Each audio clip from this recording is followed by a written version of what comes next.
안녕하세요. 즐거운 책방입니다. 네, 오늘 소개해드릴 책은요, 인생 수업이라는 책이에요. 저번 시간에 이어서 인생 수업 이어서 소개를 해드릴게요. 오늘 소개해드릴 부분은 관계에 관한 이야기예요. 우리가 삶을 살아가면서 관계 없이는 살아갈 수가 없어요. 왜냐면 혼자 사는 것이 아니기 때문에 무인도에 혼자 사는 것이 아니잖아요. 뭐 부모 자식 간의 관계도 있고 남편과 아내와의 관계도 있고 사랑하는 사람과의 관계, 사회적 그런 관계도 많이 있잖아요. 다양한 그런 관계들이 있는데 그런 관계에 대한 내용이 있어요. 그래서 인간관계가 좀 힘들게 느껴지거나 아니면 부모 자식 간의 부부 사이에 그런 관계가 조금 껄끄럽고 힘들고 쉽지 않다, 어렵게 느껴진다라는 생각을 하신다면 이 부분을 꼭 읽어보셨으면 좋겠어요. 이 부분에 대해서는 책 내용을 그대로 읽어드릴게요. 중간중간 제가 전해드리고 싶은 그 부분들이 많아서 그 부분에 대해서 책 내용을 읽어드릴게요. 한번 들으시면서 그런 부분에 대해서 한번 생각해 보시는 그런 시간이 되셨으면 좋겠어요. 책 내용을 지금부터 읽어드릴게요. 관계는 깨어지는 것이 아닙니다. 관계는 깨어지는 것이 아닙니다. 그리고 상대방이 자신이 바라는 인물이 아니라고 해서 관계를 깨트릴 수도 없습니다. 모든 관계는 상호작용입니다. 곧 관계 속에서 서로의 모습을 거울처럼 비추고 있습니다. 같은 것이 같은 것을 끌어당기듯 우리는 자신이 갖고 있는 것에 매력을 느낍니다. 여기서 관계에 대해서 서로의 모습을 거울처럼 비추고 있다라고 말씀하셨잖아요. 거울 이론을 말씀하신 건데요. 그런 거울 이론에는 부정적인 면과 긍정적인 면이 있다고 해요. 그 한 사례를 소개를 해드릴게요. 찰스와 캐시는 결혼한 지 5년 된 부부예요. 그 부부가 5년쯤 되다 보니까 처음에 막 사랑했지만 5년쯤 되니까 서로가 서로에게 무덤덤해지고 지루하게 느껴지고 그러한 생각들, 감정들이 생겨난 거죠. 그런 부분에 대해서 찰스가 솔직한 이야기를 해요. 만일 우리 관계가 지루하게 느껴진다면 그건 내가 지루해 한다는 뜻이죠. 아니면 더 나쁘게는 내가 지루한 사람이거나, 네. 부정적인 부분은 아무래도 그 부부가 같이 생활하다 보니까 한쪽에서 그러한 생각이나 마음이 든다면 그것이 전염이 돼서 그것을 드러내고 그것이 비춰지는 거울이 돼서 상대방도 똑같이 그렇게 대하게 된다는 거죠. 그래서 관계가 안 좋아지게 만드는 그러한 일이 된다는 거예요. 그런데 그 거울 이론에 대해서 긍정적인 부분도 있잖아요. 그런 긍정적인 부분이 어떤 부분인지 그 부분에 대한 책 내용을 소개를 해드릴게요. 거울 이론의 긍정적인 면은 문제가 자기 안에 있으며 따라서 접근이 가능하고 해결 방법이 있다는 것입니다. 상대방에게 문제가 있으며 그러므로 그들이 달라져야 한다고 주장해서는 안 된다는 것을 잊지 말아야 합니다. 상대방을 더 좋게 고치려고 해서도 안 됩니다. 언제나 당신이 중심입니다. 언제나 당신이 중심입니다. 당신이 자기 자신의 운명을 만들고 있습니다. 자기 앞에 놓인 문제에서 어떤 배움을 얻을 것인가가 당신이 할 일입니다. 상대방은 당신의 문제와 당신 자신을 들여다보도록 독특한 기회를 제공하고 있는 것입니다. 그렇다고 폭력적인 관계에 그대로 머물러야 한다는 것은 아닙니다.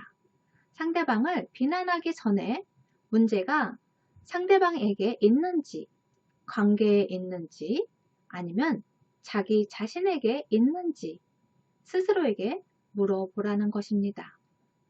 상대방에게서 문제를 찾으려고 하면 관계의 중심인 자기 자신에 대해서도 아무것도 할 수가 없습니다. 속담에도 있듯이 당신으로 가득 차 있어서 나 자신은 텅 빈 격입니다. 우리가 어떻게 해볼 수 있는 사람은 우리 자신뿐입니다. 자신에 대해 노력하다 보면 상황은 저절로 좋아집니다. 관계가 좋아졌다고도 말할 수 있지만 어찌 보면 관계는 그대로인데 두 사람이 변화한 것입니다. 당신 스스로에게 물어볼 필요가 있습니다. 지금 내가 주고받는 사랑은 어린 시절 내가 정의 내린 사랑의 모습에 기초를 하고 있는가? 지금 내가 주고받은 사랑은 어린 시절 내가 정의 내린 사랑의 모습에 기초하고 있지는 않는가? 이것이 내가 나누고 싶은 사랑인가? 이것이 진정 내가 원하는 관계인가? 내 자신에게 질문하라는 거예요. 정상적이지 못한 관계에 머무르려는 이유는 두 가지입니다. 첫째는 상대방이 바뀌기를 바라는 마음 때문이고, 둘째는 모든 관계에는 해결의 여지가 있다고 배웠기 때문입니다. 네. 그런데 여기서 어떤 관계에서 안 좋은 관계인데도 계속 그것을 안 좋다고 생각하면서도 머물러 있는 경우가 있어요. 참 많아요. 생각해 보시면.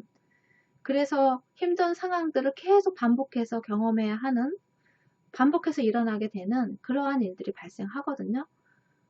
저도 보면 이 내용을 보고서야 이 두 가지 이유를 말씀해 주셨잖아요. 그 부분에 대해서 너무 공감을 되더라고요. 상대방이 바뀌기를 바라는 마음 때문에 언젠가 바뀌겠지. 이렇게 노력하면 바뀌겠지 하는 그런 마음 때문에. 그리고 모든 관계에서 해결의 여지가 있다고 배웠기 때문에. 어떻게든 해결할 수 있다 생각하기 때문에.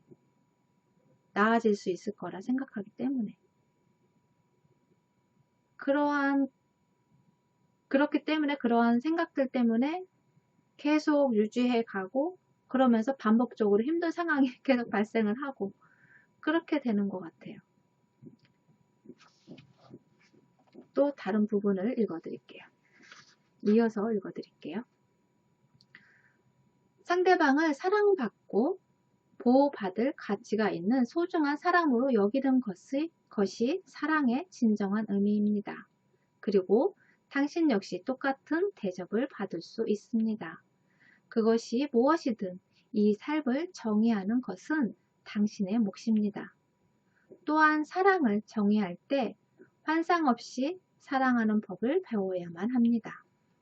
관계가 순수할 때 그리고 다양한 경험들을 배움으로 받아들일 때 우리의 관계는 결과적으로 자유롭게 참여하고 나누는 쪽으로 흐를 수 있습니다. 상대방을 바꾸려는 마음을 내려놓는 순간 환상이 제거된 사랑의 힘을 느낄 수 있습니다. 자신을 화나게 하는 문제에 대해 상대방과 이야기하는 것은 전혀 잘못이 아닙니다. 그러나 상대방으로부터 어떤 변화를 기대하며 그것에 대해 이야기하는 것은 옳지 않습니다.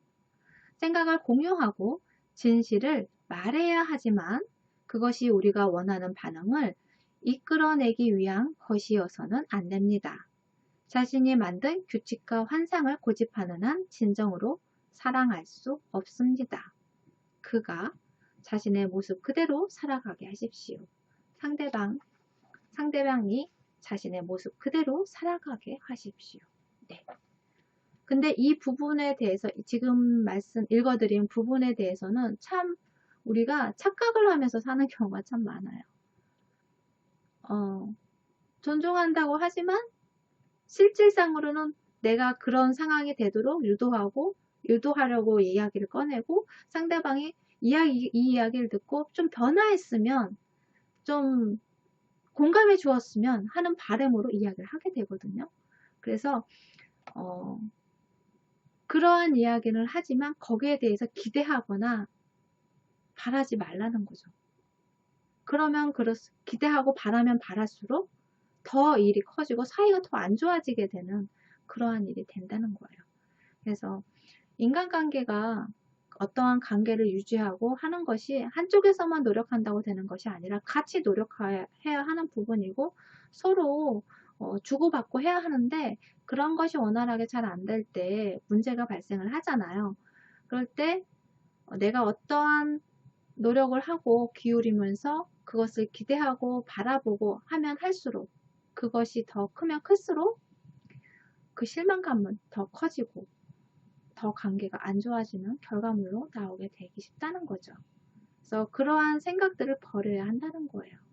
그런 것을 내려놓아야 한다는 거죠. 어떻게 보면 욕심이잖아요. 내 욕심. 내가 원하는 방향대로, 내가 원하는 대로 해줬으면 하는 욕심이잖아요. 그래서 그런 부분들에 대해서 좀 더 생각해보고 내 자신을 조금 솔직하게 들여다볼 수 있다면 그러한 시간을 갖는다면 관계를 좋게 만드는데 더 도움이 되고 관계에서 내가 좀 더 편안하게 자유롭게 형성해 나갈 수 있지 않을까 싶어요. 그래서 관계에 대해서 한번 생각해 보시는 그러한 시간이 되셨으면 좋겠어요. 구독과 좋아요도 부탁드릴게요. 지금까지 들어주셔서 감사합니다. 다음 시간에 또 만나요.